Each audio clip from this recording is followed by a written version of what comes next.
Hey guys! So I'm back, and in today's video we're going to talk about Maybelline's new The Rocket Volum'Express Mascara. You might have seen this out. It's been out for a couple months now. It's one of the newest mascaras they've released, and some of the basic things that you might want to know about it is obviously it's a drugstore mascara foundation.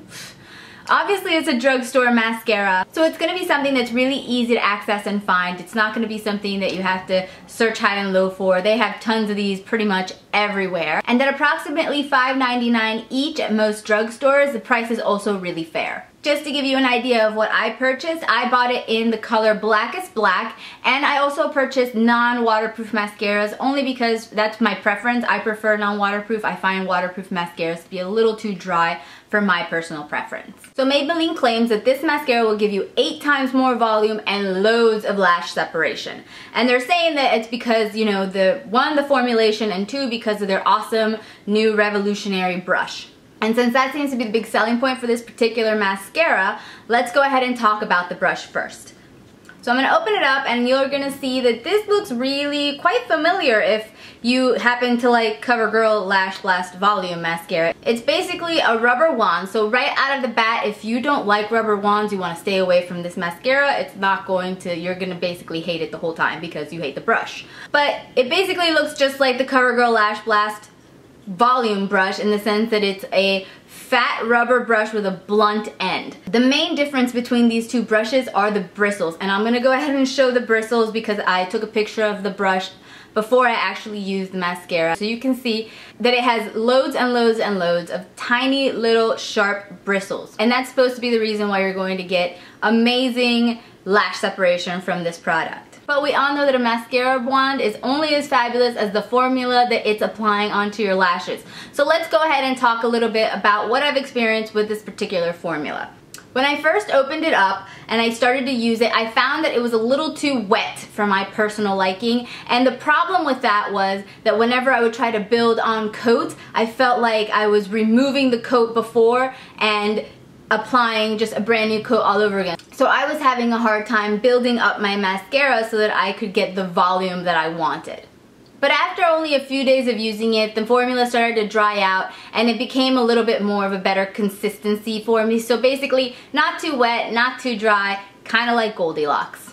At that point, it was a lot easier for me to start building up the mascara because as it dries out, it becomes a little bit thicker, so it kind of grabs onto your lashes a little better. But there's a caveat to that. Once it gets to that kind of perfect, not too wet, not too dry consistency, it becomes super heavy duty mascara. And by that I mean that it really adheres to your lashes and it dries down to a really stiff, hard kind of shell around your lashes. I would kind of compare it to somebody using super heavy duty, super hold hairspray, and then you kind of spray it all over your hair and then your hair doesn't move and it kind of looks like a helmet. It has that kind of feel to it and it makes your lashes feel really stiff and brittle. It's also really hard to wash off, and like I said, I didn't get the waterproof version, and this stuff sticks to your lashes. It does not want to move, it does not want to come off. Soap and water, it laughs at that. And I use eye makeup remover and cleansing oils to wash off my makeup, and even when I use that, I still have mascara left over, and normally these things melt any mascara away, but not this one. So essentially I have to go through a lot of makeup remover in order to really get my lashes completely naked again. Alright, so now that we've talked a little bit about the formula, let's go ahead and talk about the mascara's overall performance. The main thing that I really liked about this mascara is how well it separates my lashes, and I'm really not sure if that's the mascara itself so much as it is the brush. All those bristles, those really dangerous pokey bristles, really do separate my lashes, and I did notice that whenever I would wear it. I would look in the mirror, or later on during the day I'd catch a glimpse of in the mirror and I'd inspect my eyelashes, and I really noticed that there seemed to be much more separation, so there was an appearance that I had a lot more lashes. But here's the deal. Even though it made all of my lashes more noticeable, it didn't really thicken them very much. If I had to kind of compare it to something, it would be like somebody who wants more volume in their hair and they have lots and lots of hair on their head, but their hair still falls limp and flat. That's kind of the same thing. I didn't get a lot of thickening and volume from it so much as I got more separation so that you could see more lashes. And because I was getting such great separation, I also wasn't experiencing any clumping with this particular mascara, and I'm sure it's because of the brush. But I don't think, like I said, I didn't think it did a very impressive job with thickening and volumizing my lashes, and I didn't really think it did that impressive of a job with lengthening.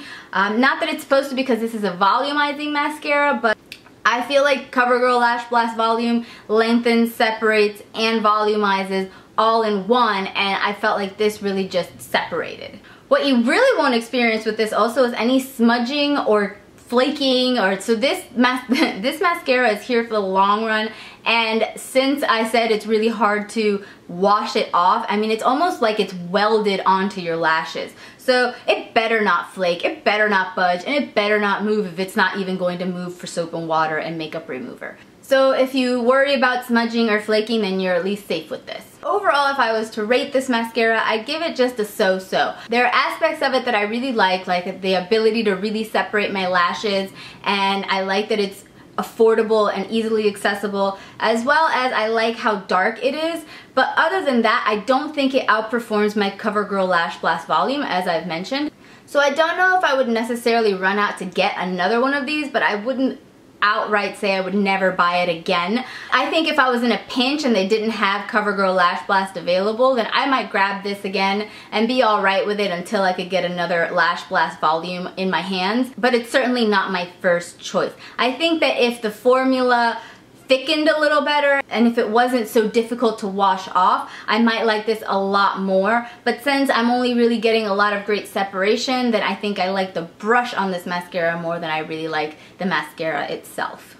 Okay, so that's my review. Hopefully that was helpful. Let me know if you agree, if you've had similar experiences with this mascara, or if you think I'm totally off base and you've had a really great experience and I'm just using it wrong. Leave me a comment below and let me know what you think. Until next time, bye! Hee hee, I said duty. Goofball.